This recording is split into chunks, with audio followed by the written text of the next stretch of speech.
Salam sejahtera, bersama saya Nina Rozman dan anda sedang menonton segmen Niaga Awani di mana kami akan bawakan pelbagai perbincangan dan fokus untuk mendalami isu-isu ekonomi, perniagaan dan pasaran yang akan membentuk lanskap Malaysia dan juga pasaran global. Dan kita akan mulakan dengan perkembangan ringgit di mana pergerakan ringgit berada dalam hala tuju yang tepat meskipun berada dalam persekitaran ketidaktentuan akibat perang perdagangan Amerika Syarikat, kata Gabenor Bank Negara Malaysia BNM Datuk Seri Abdul Rashid Ghaffar. Beliau menekankan bahawa asas ekonomi Malaysia yang kukuh dan prospek positif adalah faktor utama yang menyokong ringgit. Ujar beliau, ringgit sedang menuju ke arah yang tepat memandangkan perbezaan kadar faedah yang semakin mengecil. Ini seharusnya memberi impak yang positif kepada ringgit. Dengan mengambil kira asas ekonomi dan prospek yang kukuh, beliau percaya faktor-faktor ini semuanya positif untuk ringgit. Beliau berkata demikian semasa sesi panel bertajuk Reimagining Trade in Global Supply Chains for a Resilient Future di China Conference Southeast Asia 2025 pada Isnin. Abdul Rashid berkata demikian ketika ditanya mengenai prospek nilai ringgit menjelang akhir tahun walaupun terdapat ketidaktentuan akibat perang dagang Amerika. Beliau bagaimanapun berkata BNM tidak meletakkan sebarang sasaran untuk ringgit disebabkan pergerakannya yang turun naik pada tahun lepas dan ketika ini. Jelasnya apa yang lebih penting ialah peranan utama Bank Pusat itu untuk memastikan tiada pergerakan turun naik berlebihan yang boleh menjejaskan keputusan perniagaan. Sementara itu, beliau menyatakan bahawa 3 bidang utama yang akan meningkatkan lagi integrasi ASEAN iaitu memajukan sistem kewangan ASEAN, membina rantaian bekalan makanan yang berdaya tahan dan mengukuhkan daya tahan terhadap risiko iklim. Jelasnya itu antara cara pihaknya untuk mengekalkan kestabilan ekonomi ASEAN. Sebagai contoh, ASEAN adalah antara rantau yang paling terdedah kepada perubahan iklim, menyumbang lebih 50% daripada kerugian ekonomi global akibat bencana. Oleh itu, walaupun terdapat perubahan dasar global baru-baru ini, menangani risiko iklim tetap kritikal untuk memastikan ketahanan rantaian bekalan di ASEAN. Abdul Rashid turut menegaskan bahawa ASEAN mempunyai pengetahuan dan alat untuk mengukuhkan ketahanan rantaian bekalan, terutamanya melalui 3 inisiatif utama. Ini termasuk menggerakkan lebih banyak pembiayaan untuk usaha penyesuaian iklim dan pengurangan karbon. Abdul Rashid berkata bahawa dalam ASEAN, Bank Pusat Serantau serta BNM juga bekerjasama termasuk dalam taksonomi ASEAN untuk kewangan mampat. Bank Negara Malaysia BNM, Bank Indonesia BI dan Bank of Thailand BOT pada Isnin mengumumkan penerapan garis panduan operasi rangka kerja transaksi mata wang tempatan LCTF OG yang selaras serta perluasan transaksi rentas sempadan yang layak di bawah rangka kerja itu. Dalam satu kenyataan bersama, Bank Pusat itu berkata garis panduan berkenaan akan meningkatkan konsistensi skala dan kecekapan bagi menyokong transaksi mata wang tempatan antara ketiga-tiga negara. Penyelarasan ini menyepadukan garis panduan 2 hala yang telah ditetapkan antara negara berkenaan dan membolehkan proses transaksi rentas sempadan yang lebih teratur dan telus bagi institusi kewangan yang mengambil bahagian serta pelanggan mereka. Katanya garis panduan terselaras ini menetapkan parameter operasi yang setaraf untuk semua negara peserta di samping mengambil kira keperluan dasar khusus setiap negara. Menurut kenyataan itu, selain perdagangan dan pelaburan langsung, rangka kerja berkenaan turut merangkumi pelaburan portfolio sebagai transaksi asas yang layak. Para pelabur kini mempunyai pilihan yang lebih luas untuk menjalankan transaksi dalam mata wang tempatan di samping mengurangkan risiko pertukaran asing. Berikutan perkembangan berkenaan, BNM, BI dan BOT mengalu-alukan tambahan bank-bank perdagangan yang layak untuk menyertai dan menyokong LCTF yang diperluas itu. Bank-bank itu katanya akan memainkan peranan penting dalam memudahkan transaksi mata wang tempatan menerusi kepakaran, kekukuhan operasi dan rangkaian rentas sempadan mereka. Menurut mereka, Malaysia, Indonesia dan Thailand telah menyaksikan peningkatan berterusan dalam transaksi mata wang tempatan untuk penyelesaian perdagangan 2 hala sejak pelaksanaan LCTF. Rangka kerja dan operasi yang diselaraskan ini akan memberikan pilihan yang lebih luas kepada perniagaan untuk menjalankan transaksi rentas sempadan. Ia juga mencerminkan komitmen ketiga-tiga negara dalam usaha menggalakkan penggunaan mata wang tempatan dalam perdagangan dan pelaburan serantau. Dan melihat kepada rangka kerja transaksi mata wang tempatan LCTF OG, antara usaha yang menggalakkan penggunaan sistem penyelesaian mata wang tempatan yang sekaligus boleh memperkukuhkan pasaran kewangan serantau serta meningkatkan kecairan.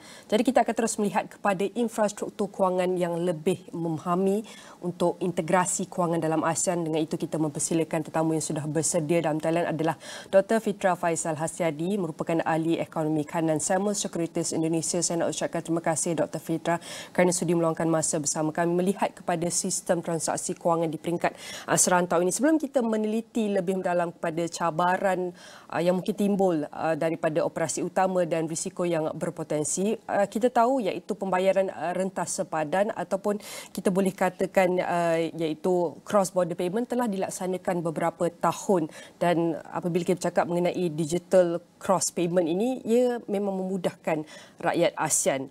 Tetapi mungkin Dr. Fitra boleh bantu kami faham bagaimanakah iaitu usaha ini dapat mengukuhkan kerjasama ASEAN dalam transaksi mata wang.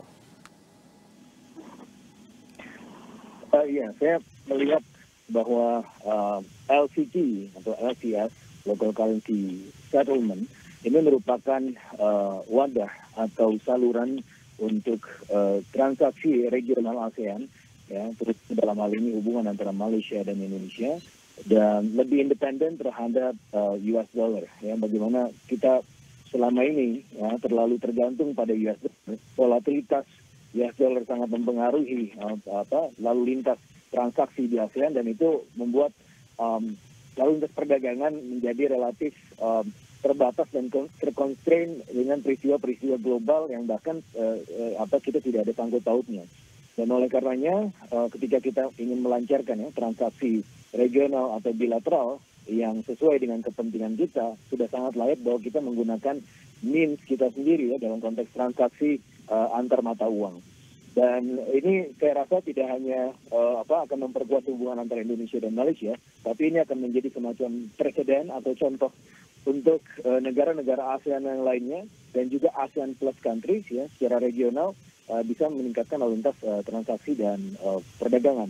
Tetapi tentu permasalahannya adalah dari sisi skala ekonomis ya. Seringkali perbankan di lingkup ASEAN itu memiliki persediaan yang mungkin terbatas ya, karena memang dalam hal untuk kemudian melakukan transaksi itu kan, itu transaksi yang dinamis dan bahkan bisa berkembang antar waktu, dan itu kemudian juga harus mampu dipenuhi oleh perbankan regional ASEAN ya, supaya kemudian harus transaksi itu tidak terhambat oleh faktor-faktor yang sifatnya teknis ya, dari sisi ketersediaan mata uang itu sendiri.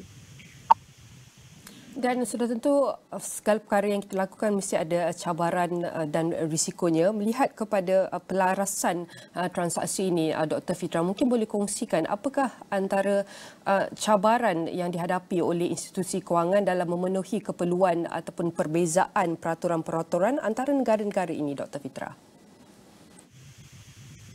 Ya, kalau dari sisi peraturan di lingkup ASEAN mungkin kita sudah relatif lebih sepadan ya, similar antara Indonesia, Malaysia, dan apalagi kita sudah banyak sekali membuat perkongsian di bidang sektor keuangan. Nah, LCT ini saya rasa akan sangat mudah dalam konteks regulasi. Nah, permasalahannya adalah dalam konteks teknis ya, transaksi di lapangan, karena banyak juga eksportir yang ketika ingin kemudian menggunakan fasilitas LCS settlement ya, local currency settlement ini memiliki permasalahan ketersediaan mata uang. Ya, itu ada juga beberapa kasus ya, meskipun tidak selalu ya, ini hanya 1-2 contoh kasus saja, tapi ini menjadi semacam heads up ya buat kita bahwa ya untuk kemudian meningkatkan arus transaksi, dan pastinya arus transaksi kita akan meningkat ya di kemudian hari, itu juga harus mampu dipenuhi oleh ketersediaan mata uangnya. Ya, jangan sampai kemudian secara praktis di lapangan eksportir atau traders kita, baik itu eksportir maupun importer, itu mengalami kesulitan sehingga mereka kembali lagi beralih ke US dollar, karena di lapangan masyarakat atau pelaku ekonomi akan sangat rasional ketika mereka tidak mampu untuk menemukan solusi atas permasalahan-permasalahan yang mereka temui di lapangan. Mereka akan beralih ke solusi yang lainnya.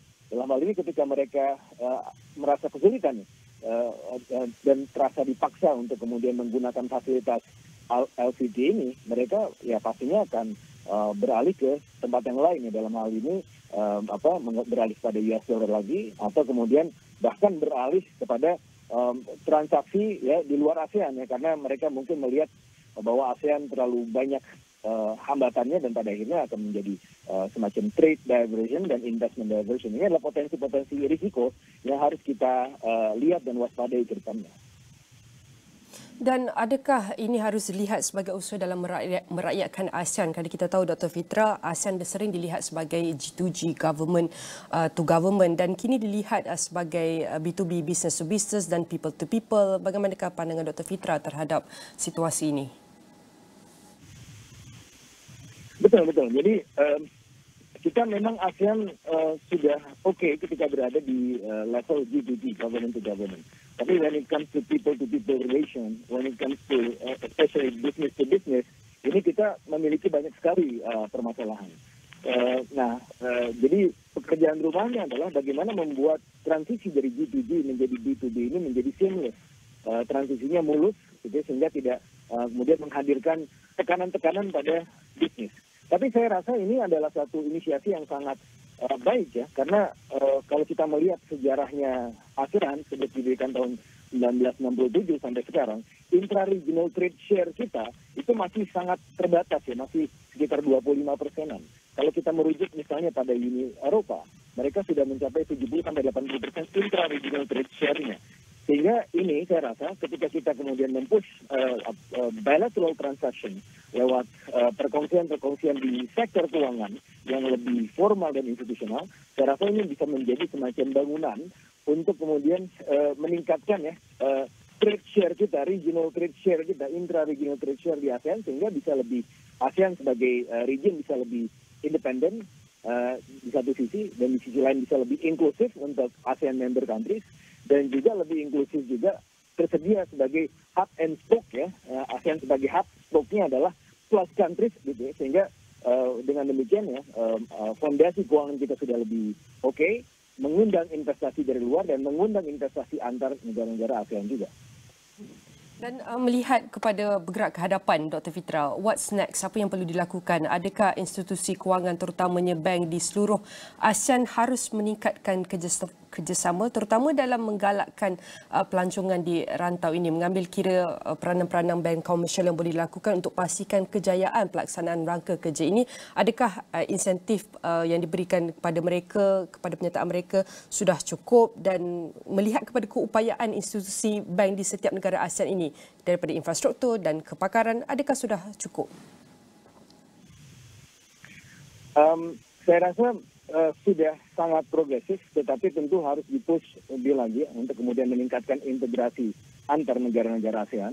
Ini yang jelas inisiasi untuk memulai LCT ini adalah suatu bentuk awal ya, proses insentif tersebut, to incentivizing di market gitu ya, untuk kemudian bertransaksi menggunakan aspek-aspek lokal dan untuk kemudian menghilangkan aspek volatilitas dari luar negeri. Karena selama ini ketika kita bertransaksi antar regional ASEAN misalnya, itu kan salah satu sumber shocknya adalah tidak hanya berasal dari ASEAN, tapi berasal dari luar negeri, terutama dalam hal ini Amerika Serikat. Karena goncangan yang terjadi di Amerika Serikat menimbulkan volatilitas dari sisi nilai tukar mata uang dolar, dan sebenarnya kita tidak ada sangkut pautnya dengan US dollar ya. Volatilitas atau dynamics dari US dollar itu merupakan atribut yang inherent terhadap perkembangan Amerika Serikat. Nah, permasalahannya adalah itu kemudian menekan juga ya lalu lintas perdagangan dan investasi di ASEAN, padahal kita tidak ada sangkut pautnya. Dan oleh karenanya kita seharusnya bisa membuat ASEAN menjadi lebih independen, tidak kemudian menghilangkan US dollar sepenuhnya, karena itu masih diperlukan tentunya untuk alasan-alasan yang lebih praktis. Tetapi kita sudah memulai independensi kita sebagai negara ASEAN, memberikan insentif di sektor keuangan, terutama dalam hal ini ya, memfasilitasi transaksi bilateral sebagai salah satu opsi. Ya. Nah, opsi ini jangan dieksersis menjadi suatu kewajiban. Apabila dieksersis menjadi kewajiban, itu akan menjadi constraint juga buat perdagangan dan investasi. Biarlah kemudian masyarakat atau market dalam hal ini bisa memilih ya, sehingga lebih banyak pilihan itu lebih baik buat mereka. Dan pada akhirnya itu juga lebih baik buat sejarah atau potensi masa depan ya mata uang atau transaksi bilateral antara negara-negara ASEAN, karena ini dijalankan secara market, dijalankan secara alami begitu. Dan Dr. Fitra, adakah ini langkah awal berkenaan cadangan mewujudkan mata wang ASEAN seperti apa yang berlaku di EU? Adakah perlu mata wang ASEAN Con ini? Ya, bisa saja ini akan menjadi salah satu batu pijakan, stepping stone. Tetapi tentu masih sangat jauh ya untuk kemudian membuat semacam ASEAN single currency. Karena berdasarkan apa yang pernah kami buat ya di tahun 2011 ketika dulu terlibat di Project ASEAN 2030 bersama ADB Institute di Tokyo. Dalam kajian itu kita melihat bahwa untuk ASEAN sendiri paling cepat untuk melakukan single currency itu 2040. Nah, bisa jadi lebih lambat, bisa jadi lebih cepat, tergantung bagaimana kita, ya negara-negara ASEAN bisa menjadi lebih konkret. Karena permasalahan kita antara negara-negara ASEAN ini itu banyak hal yang kemudian tidak konkret ya. Kita lebih konkret dan berurusan dengan negara luar ketimbang negara-negara ASEAN. Nah itu yang kemudian harus kita dorong ya, kita berikan insentif-insentif yang memadai supaya negara-negara ASEAN ini juga bisa berkongsi di antara sesamanya. Nah dengan demikian saya rasa ini bisa menjadi stepping stone. Bisa kemudian menjadi landasan pijak untuk kemudian menuju ASEAN single currency itu. Tapi tentunya PR-nya sangat banyak ya, karena untuk menuju single currency itu salah satu prasyaratnya adalah homogeneity dari sisi perkembangan dan development ekonomi. Nah, ketika dia terlalu besar gap-nya antara negara-negara ASEAN, maka fondasi untuk menopang ASEAN single currency itu menjadi relatif lebih fragile.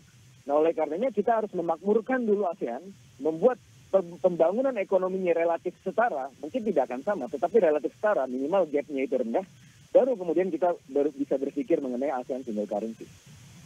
Dan seperti yang Dr. Fitra kongsikan, iaitu regional atau bilateral transactional payment ini adalah stepping stone ataupun batu loncatan untuk mewujudkan satu sistem yang unify, iaitu mewujudkan mata wang ASEAN bergerak ke hadapan. Walaupun masih banyak perkara, cabaran, risiko yang perlu diteliti dan melihat kepada strategi-strategi yang berkesan dan efisien untuk memastikan penyelarasan iaitu transaksi mata wang di peringkat ASEAN ini dapat memudahkan setiap individu dan memberi manfaat kepada semua negara dalam negara ASEAN. Sekali lagi saya nak ucapkan terima kasih kepada Dr. Fitra Faisal Hasyadi, merupakan ahli ekonomi kandang Samuel Securities Indonesia, dan setiap perbincangan ini akan kami rangkumkan dalam astroawani.com dan di semua platform digital Astro Awani.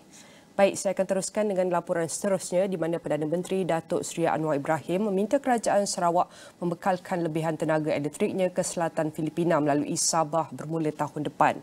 Premier Sarawak Tan Sri Abang Johari Tun Openg berkata tenaga elektrik itu akan dihasilkan dari loji jana kuasa kitaran gabungan turbin gas berkapasiti 500 MW di Miri serta 3 loji lain dengan kapasiti gabungan 1,500 MW di Bintulu. Perdana Menteri minta hantar kita dari Sabah ke Filipina, southern part of Philippines, from Sabah.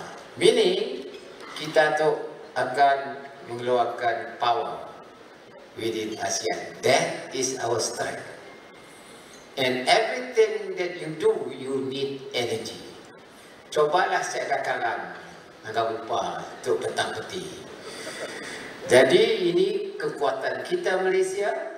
Ini kekuatan kita di Sarawak, bermakna we can really place investment to come over here. Pelaksanaan projek ini adalah sebahagian daripada projek Grid ASEAN yang akan merealisasikan Sarawak sebagai bateri ASEAN. Untuk rekod, penghasilan tenaga dari Miri dihasilkan secara Combined Cycle Gas Turbine atau CCGT sebanyak 500 MW oleh Petros melalui loji yang kini dibina di Lutong.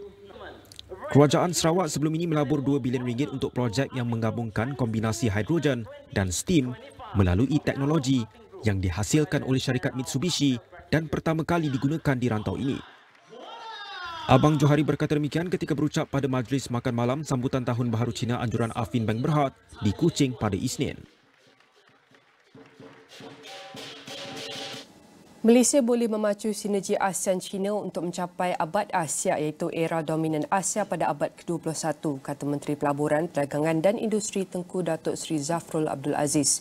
Beliau berkata ASEAN dan Malaysia adalah landasan untuk kemajuan dan Malaysia berminat bekerjasama lebih erat dengan Hong Kong dan China serta Asia Utara untuk mara ke hadapan bersama-sama. Ujarnya ASEAN adalah pasaran dengan populasi hampir 700 juta orang dan semakin bertambah, manakala Hong Kong kekal sebagai pintu masuk ke China dan hub kewangan global. Dengan menjalin kerjasama, menurut Tengku Zafrul, kedua-dua pihak boleh mencorakkan abad Asia. Beliau juga berkata Hong Kong boleh berfungsi sebagai pintu masuk ASEAN ke China, manakala Malaysia boleh menjadi pintu masuk China bukan sahaja ke ASEAN tetapi juga melangkaui darinya. Antara sektor yang boleh diteroka bersama seperti teknologi kewangan, industri kewangan patuh syariah, semikonduktor, kenderaan elektrik, tenaga boleh baharu, pelancongan dan integriti rantaian bekalan. Beliau pada masa sama menggalakkan sokongan kepada wanita dan perusahaan mikro, kecil dan sederhana PMKS termasuk menghubungkan mereka dengan perusahaan yang sama di Hong Kong. Tengku Zafrul juga berkata Malaysia mahu merealisasikan kepusatan ASEAN tahun ini dan memastikan ASEAN amat diperlukan bukan sahaja kepada negara anggota tetapi kepada rakan seperti Hong Kong. Jelasnya apa yang Malaysia dan rakan-rakan ASEAN akan usahakan bukan sahaja pada 2025 menerusi Priority Economic Deliverables, malah melalui wawasan Komuniti ASEAN 2045 yang akan menggadakan kekuatan dan menangani cabaran. Beliau juga berkata akan sentiasa ada perdebatan tentang sepantas atau selambat mana kemajuan ASEAN, namun hakikatnya kekal bahawa ASEAN penting dan dunia menyedari akan kepentingannya. Sehubungan itu, bagi Asia Tenggara, ASEAN perlu terus memberi tumpuan utama kepada kerangka sama ada melibatkan keselamatan atau ekonomi.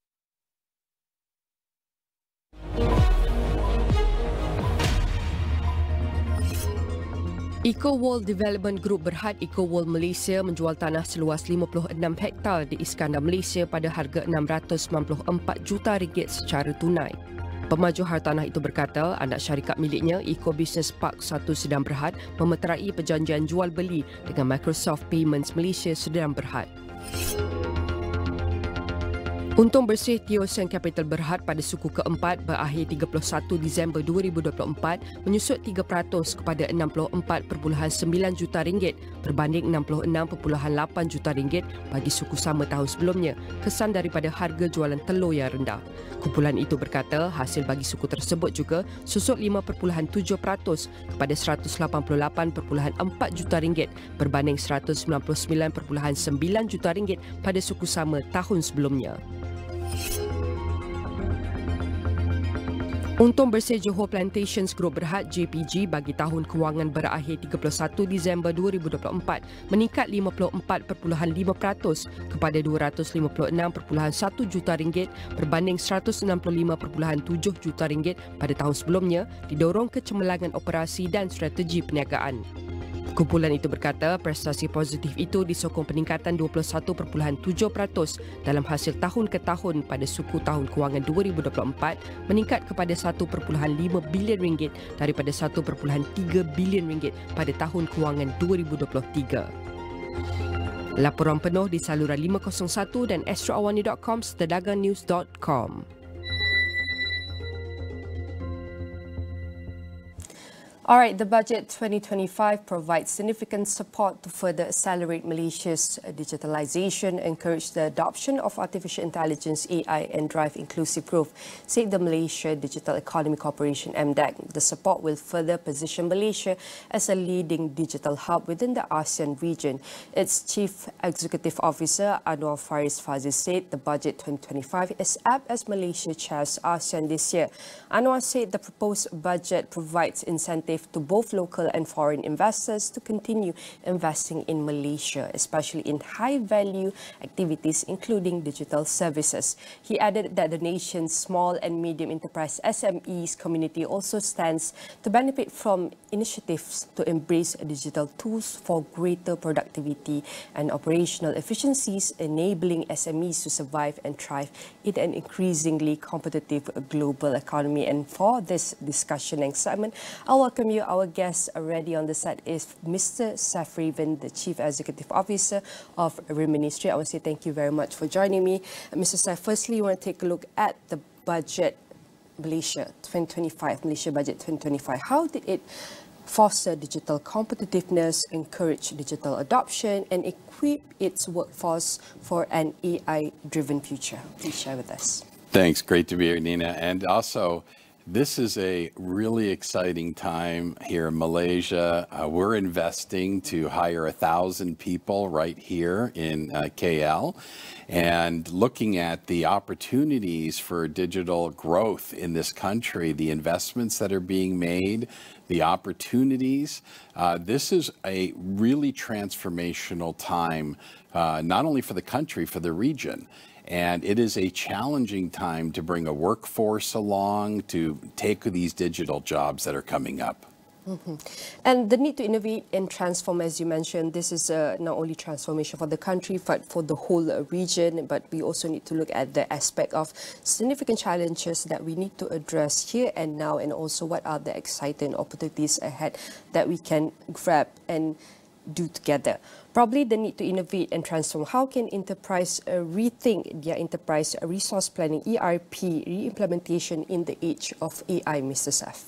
Well, transaction systems can live on for 10, 20, 30 years. And so we can't spend time looking to change those out. It doesn't provide value in a digital economy. What we need to do is lower the cost of existing infrastructure and spend more money on technology. We call it technology without disruption. We have to bring in AI, we have to bring in data, and we have to bring in analytics. This is what will drive great decision making for businesses such as manufacturing, healthcare, and every other type of business that you have here. And probably we'll take, maybe can we compare one of the challenges that we can compare previously before pandemic COVID-19 and during and after pandemic COVID-19, because we know that probably the wants, the needs and demands, challenges and also opportunities have changed. Well, as you were just having in your last segment, talking about the digitization, the debanking, the fact that we can move money between people without banks. This is a major disruption to the economy as we knew it. And here especially, we're going to have to focus on the workforce. People hear the words AI, digitalization, but they don't really understand what it means.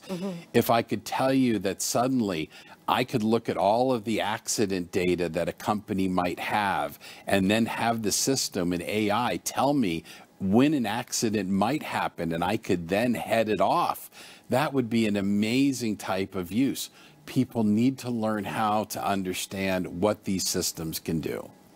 And we know that to address one of the workforce shortage is either we take a look at the upskilling, reskilling, or even how can we invest more on AI and automations. And why is it critical for Malaysian businesses and enterprise to optimize IT budgets? Because we know during the planning for execution for business operation, there's a lot to consider. And what is the most pain but the most thing that we need to do? Well, budgets are not really growing for IT, but we have to fund all this innovation, which means we have to make decisions at the company level, small businesses, medium businesses, large businesses, in how we're going to spend those budgets. And we're going to have to look at what we're spending today. We're going to have to reduce it and be able to spend more on this digitization. This is going to be the future. And then, of course, the government with these great initiatives here in Malaysia to be able to fund the transformation of the workforce. AI is going to replace many low-level skilled jobs, and people are going to have to be upskilled in order to be able to work in a new economy in the years ahead. In terms of transforming the workforce, talking about the landscape, probably is it more efficient to invest on the upskilling, reskilling for AI, digitalization, automation within the workforce, or how can we address the work shortage with adding or increase with the digitalization?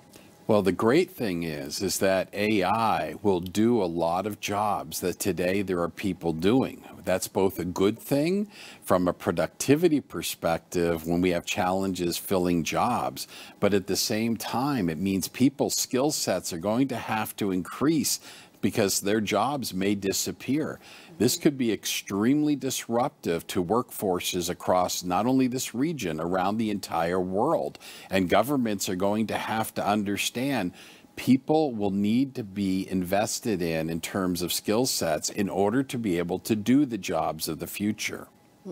And also I want to take a look at probably pay attention to certain industries, maybe sectors. What does it mean to enhance operational efficiency for Malaysian businesses in key industries like we know the manufacturing, finance, and even the healthcare, Mr. Seth? Can you imagine in a manufacturing business if I could use AI and it could look over all my data and then recommend to me how much product to make, how much I'm going to need 1 year from now, and what products are likely going to be purchased by my consumer? That would be magic. And that data exists, and the ability of AI to look at data and make those recommendations is what's going to change the world in something like manufacturing. And what some of the opportunities present for bridging Malaysia's economic objective and digital transformation goals? I think when you have such a dynamic economy that we see here in Malaysia, this is why we're going to hire 1,000 people here and build a new center. We've chosen Malaysia because of the digital investment, the commitment, not only at the government level, but the excitement. You have a workforce that's excited about moving into new technology. And this is a country that's leading the region. And we're very excited to see how this changes in the coming years. Despite the growing challenges within the global, we can see the tension of geopolitical is heightened. And then probably with the trade barrier, how can we overcome this and learn something from ASEAN countries? That's something that we can adapt within the local context. Well, we're going to all have to adapt. We have a changing world between globalization now coming back, where we're seeing deglobalization.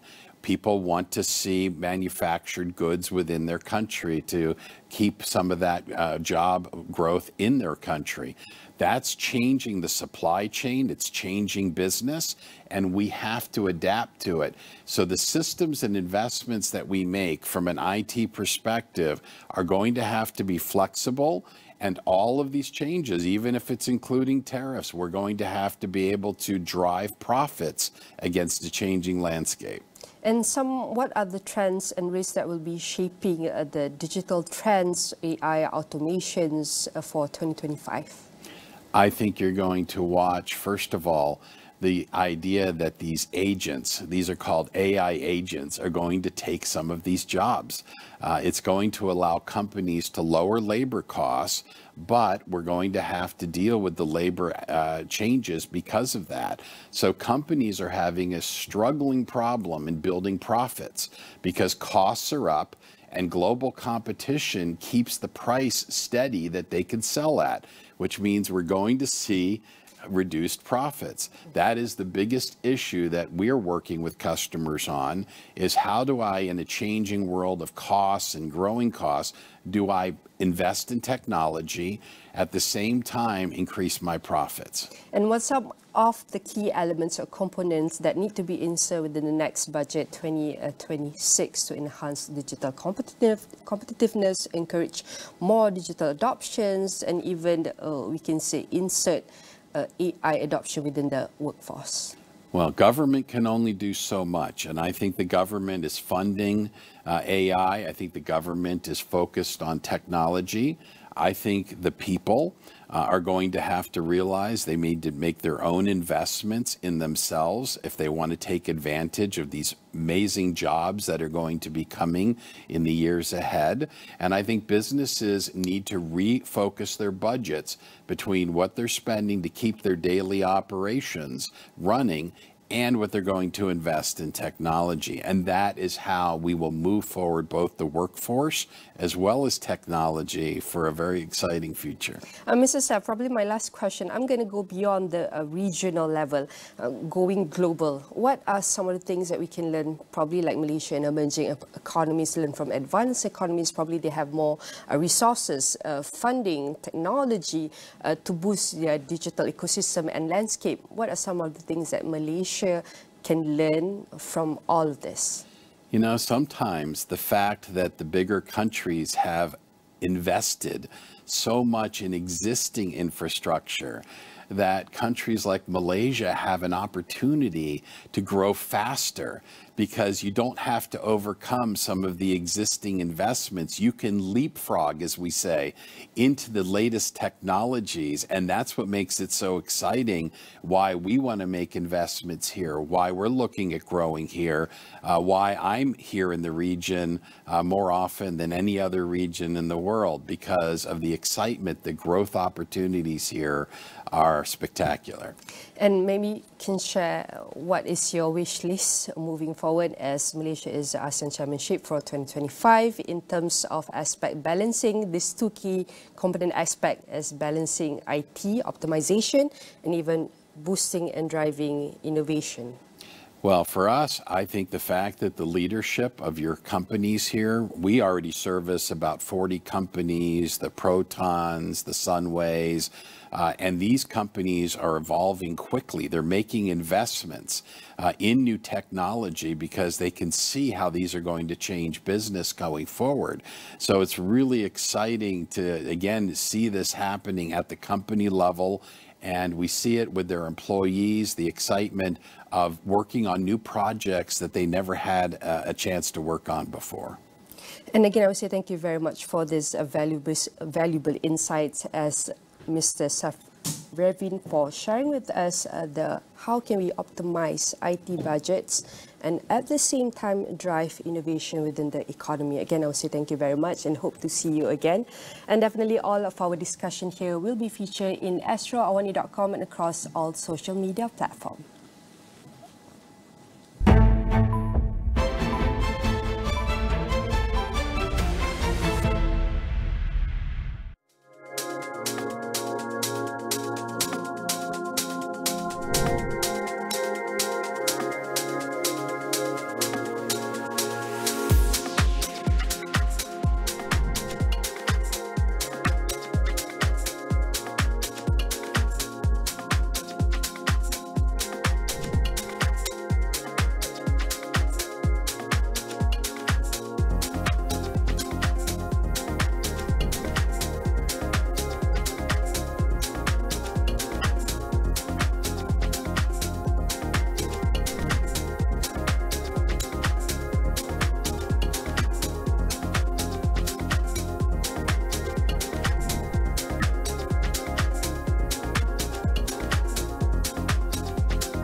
Kembali beraksi. Bilik ni memang sesuai untuk 6 orang, tetapi untuk 6 orang kanak-kanak. Gas beracun! Kamu nak mampat sama aku? Kalau mau one keluar ni tak? Lebih banyak cabaran, lebih gelak ketawa. Tolak aku ini. What's the point? I cannot see. Romeo Return, Khamis, 9 malam di Astro Prima dan Astro Go.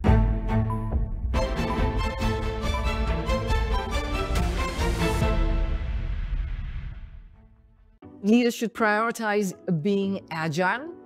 This is going to be a year with a lot of important policy shifts around the world. So focusing on how you can build resilience in your economy to these developments is going to be absolutely critical. Welcome to Meet the Leader. I'm Linda Lucina, and I am delighted to welcome Gita Gopinath to our beautiful podcast studio here in Davos, Switzerland at the annual meeting. Gita is one of the world's leading macroeconomists, and she's also a bit of a trailblazer. She was the first female chief economist at the International Monetary Fund. She has a new role now of First Deputy Managing Director. Welcome, Gita.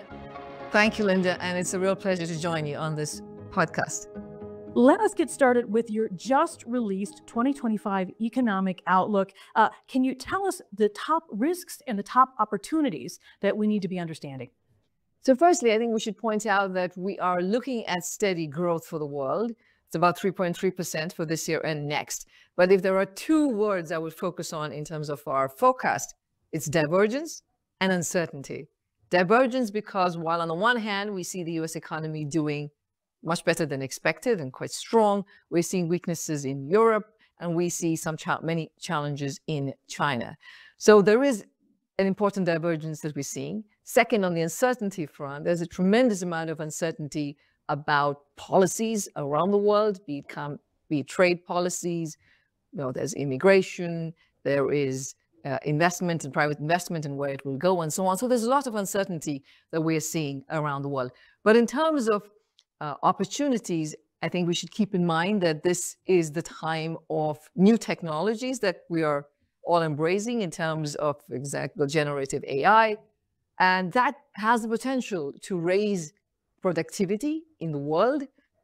If it does really well, we think it could increase it by 0.8 percentage points of world GDP, which would be great because we have growth right now at closer to 3%. So 0.8% additional growth would be really terrific to have. That's an opportunity. I think countries also are seeing how they can fit themselves into the global supply chain, and that would be another opportunity that they can seek. On the risk side, of course, there is a lot of policy uncertainty in the world. Borrowing costs are elevated, and for several countries, their currencies have depreciated relative to the dollar, and those can pose challenges. Is there, you mentioned a couple numbers, but are there any statistics that you found particularly surprising or compelling that stuck out to you? In terms of statistics, I would say, firstly, the fact that we have this divergence where we have a country like the US, which is growing at 2.7%, and on the other hand, Europe, where we're seeing weaknesses and growth at 1%. So that's an important divergence, and that stands out. I think another statistic is in terms of what emerging and developing countries will need in terms of investment to meet their sustainable development goals.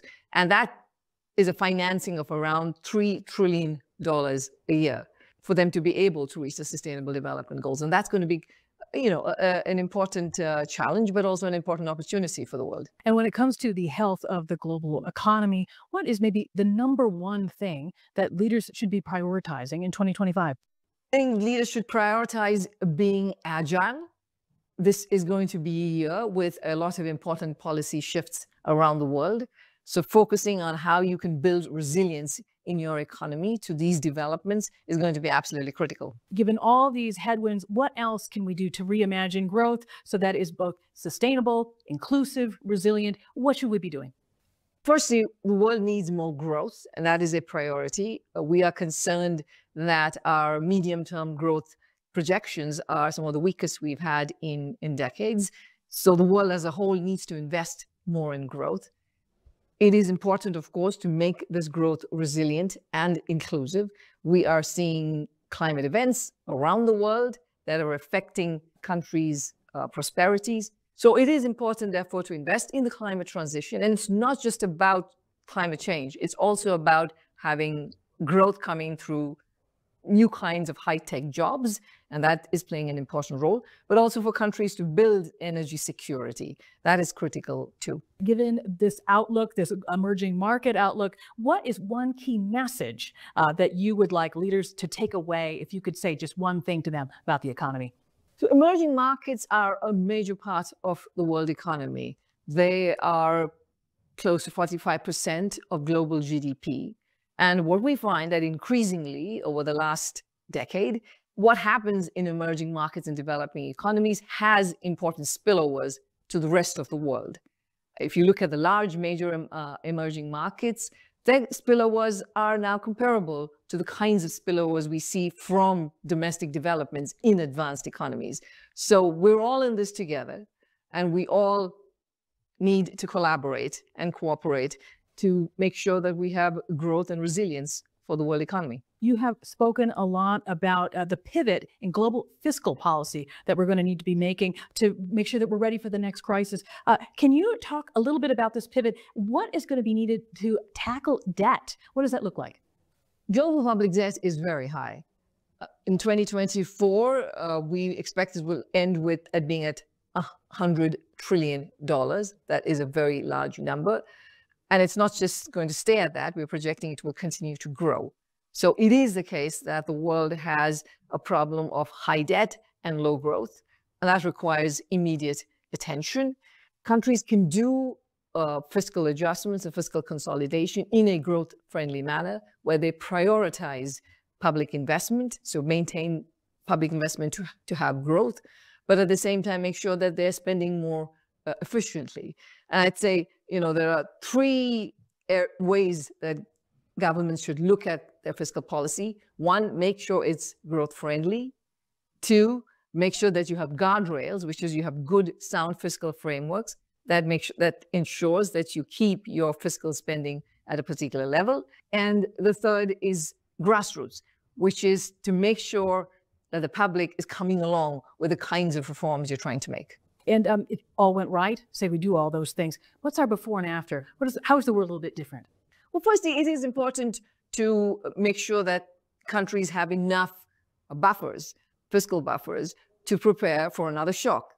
I'm sure we will have many more shocks in the future, and it is important that they are able to respond quickly to those kinds of shocks, but that requires having fiscal buffers in the world. And also just making sure that you have the right level of spending and tax policies so that it is important to finance public investment, but it's also important to make sure that it's at the right level so that you do not impede innovation and growth, which is critical too. You've talked about something really interesting, that when it comes to debt projections, there often is an optimism bias. Can you talk a little bit about that so that people can inoculate themselves against it?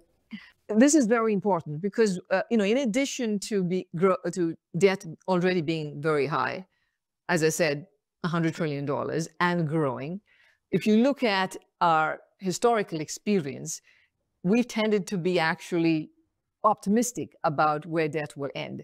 So historically speaking, if we were to project forward, the actual level of debt could be 10 percentage points higher than what we are projecting, for instance, into 2030. And there are two important reasons for it. One is that there are major shocks that happen around the world, like the great financial crisis, the pandemic. These events are hard to predict, and they are the ones that help raise debt up. And secondly, governments don't often follow through on what they plan to do on the fiscal front. How can we address the key risks of emerging technologies to ensure that they aren't exacerbating inequalities? What should we be thinking about? Firstly, we should recognize that these are technologies that give us hope that we can raise productivity in the world and therefore increase growth, both of which are critically important. To make sure, though, that everybody is benefiting from it, countries should firstly invest in public digital infrastructure so that everybody has access to the digital economy and they can participate in the beneficial aspects of AI. It's also going to be important to make sure the social safety nets can protect workers, for instance, who will need to transition to other newer kinds of jobs, because there will be some job losses that come from automation. It's important to do that. And just in terms of reskilling your population, in terms of the education that they will need to benefit from this technology. All of these are important investments to make. I want to talk a little bit about you, Geeta. So you joined the IMF a little bit before the pandemic. How have you changed as a leader since that time? I've been at the IMF for 6 years now, and these have been 6 very fascinating years, dealing with the pandemic, dealing with Russia's invasion of Ukraine and the energy crisis that has followed. So there is a lot that we have seen.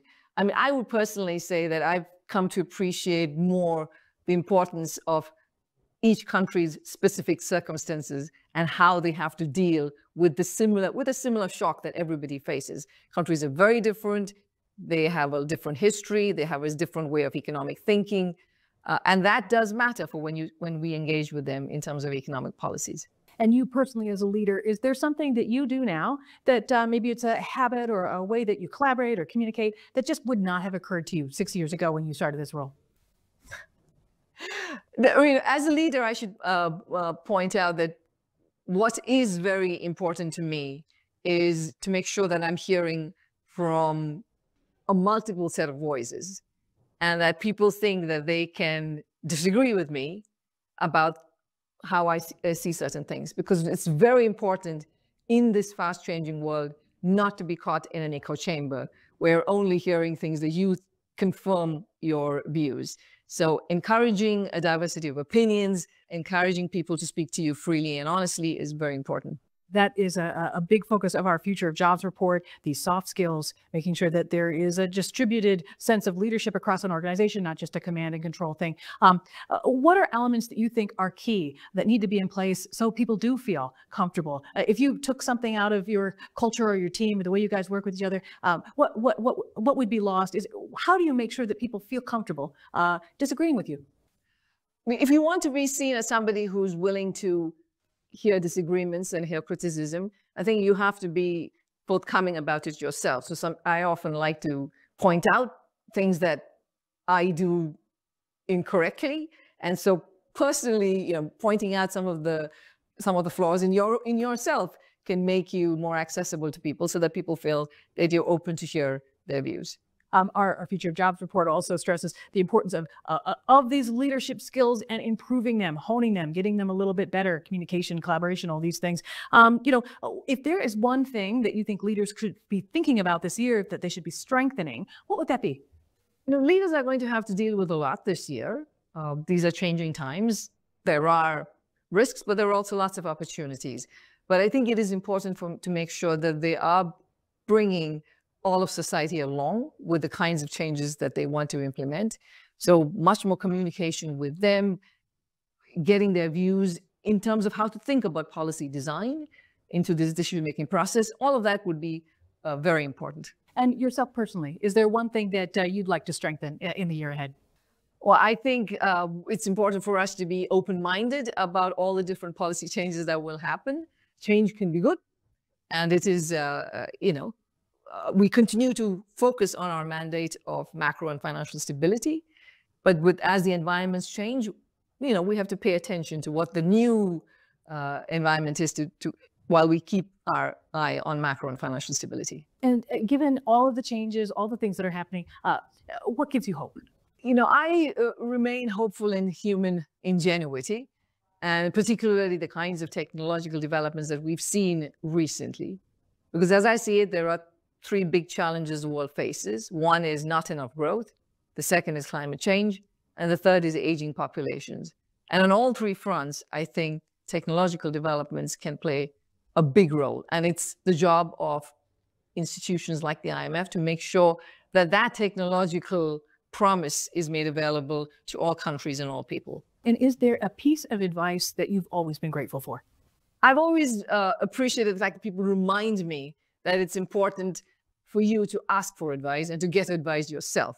Sometimes you have the impression that you need to make all the decisions without necessarily seeking other people's advice on issues. But the world, there are lots of people with tremendous amount of experience in the world, and reaching out to them and getting their advice can help you clarify your thinking. And how has that helped you? I think it has helped me realize that I'm not alone, and that we're a team, and that there are people who may actually will have ideas and perspectives that I haven't thought of. Thank you very much, Geeta. And for all of our listeners and our viewers, find more video podcasts on our YouTube channel for the World Economic Forum. And for transcripts and other podcasts, go to our website at wef.ch/podcasts.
J'avais défendu l'idée que la République démocratique du Congo pouvait être un pays solution.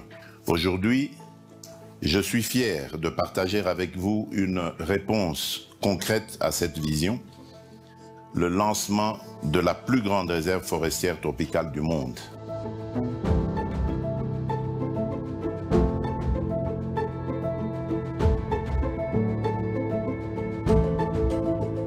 It's certainly one of the most ambitious programs in the world in terms of conserving nature, but not just any nature. That we're talking about the Congo Basin, which is of course a critical asset in terms of the whole addressing the climate crisis.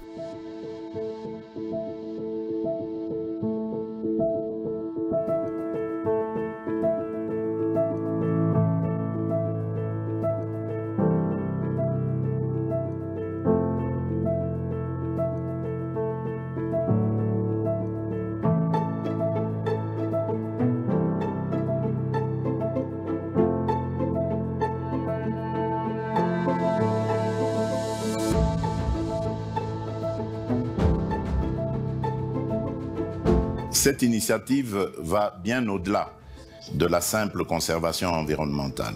Elle constitue une stratégie globale pour revitaliser notre économie, renforcer nos communautés locales et promouvoir une paix durable dans nos provinces orientales, longtemps touchées par la pauvreté, les conflits armés et l'instabilité.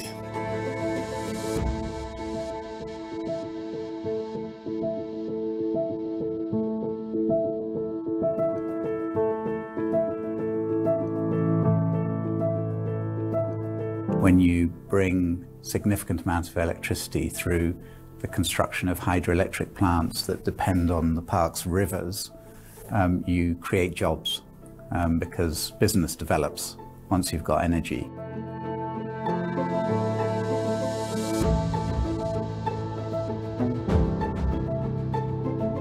So it's a whole new way of doing conservation, and that doesn't involve imposing restrictions and regulations, but rather building economic incentives for people to protect the forest and actually to protect themselves.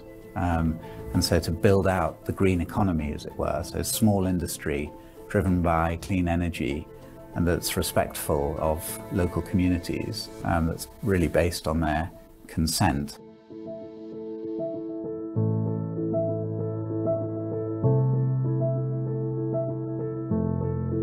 En exploitant la puissance de nos rivières et l'abondance de soleil qui baigne nos terres, nous construirons une infrastructure énergétique durable, capable d'alimenter nos communautés locales et nos peuples autochtones, ainsi que nos industries, sans nuire à notre environnement.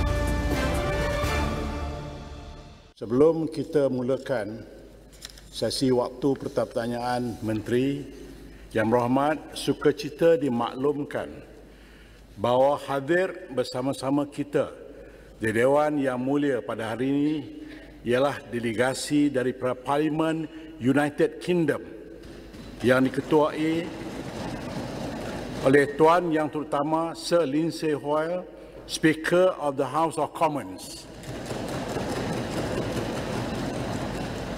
Kepada Tuan Yang Terutama, kami mengalu-alukan lawatan yang bersejarah ke Dewan ini.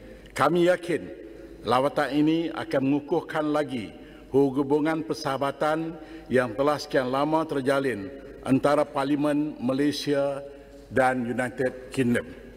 Welcome, sir. Baik, kita mulakan